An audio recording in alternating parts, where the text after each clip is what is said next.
talking so deep. Can we ask you a couple questions? Sure. Yeah. We looked you in Wings, and I was just wondering what you're up to these days. Nothing. I just had a beach party. I'm developing a couple things. You're talking career, I'm sure. Yeah. Developing a couple of things, movies that I think would be really interesting that I haven't seen, and I may get into television this season if if all the right things come together again. Probably. I did.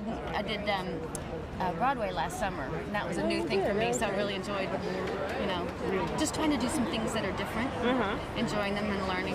And so since you thought I was talking about career, what about family?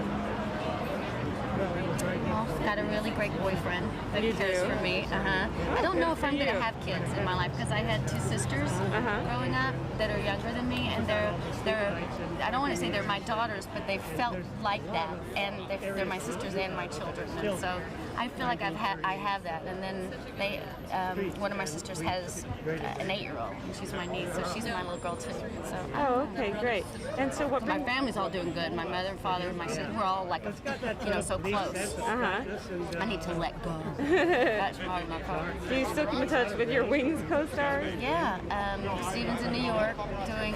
Steven Weber's in New York doing the producers. I was just there doing Annie Get Your Gun. Right when I left is when he started that. I saw David Schramm there, the guy that played Roy Biggins, the big guy from Aeromass era. Yeah, I remember And that. Rebecca Scholl, who played the older woman behind the counter. Yeah, I just saw them there in New York. They live there, so I only get to see them when I go there. Oh, okay. Yes, I keep in touch. And so what brings you out to Road to Perdition tonight? Tom and Paul. Tom, you're a big Tom Hanks fan, Yes. big Paul Newman fan. And what about Jude Law? I think he's so handsome. Yeah, he is. I know, married too, though. Yeah. So tell us a little bit more about your boyfriend. His name's Tony. And, how'd you guys meet? I've known him 15 years. You have? Yeah, because of the work I do for St. Jude Children's Research Hospital. Is that where you met him? Yeah. Oh, okay. And he produced It's a Living, one of the first shows I ever did. And but I didn't look at him that way at all. He's older than me, and especially 10 or 15 years ago, it didn't dawn on me.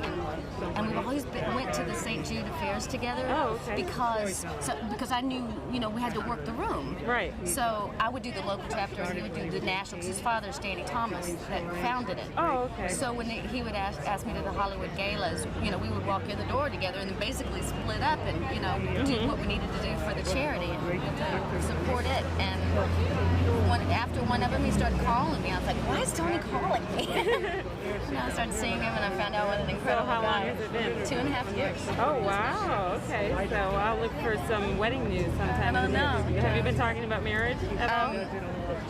Yes and no, because my opinion of marriage it's sort of almost a legal document these days, and so I don't know if I really Feel necessary. feel that that's necessary. Sometimes I think that gets in the way of love, or you're already negotiating a divorce before you get married, so it's not necessarily a personal thing. I don't know. I'm watching Tom for you too.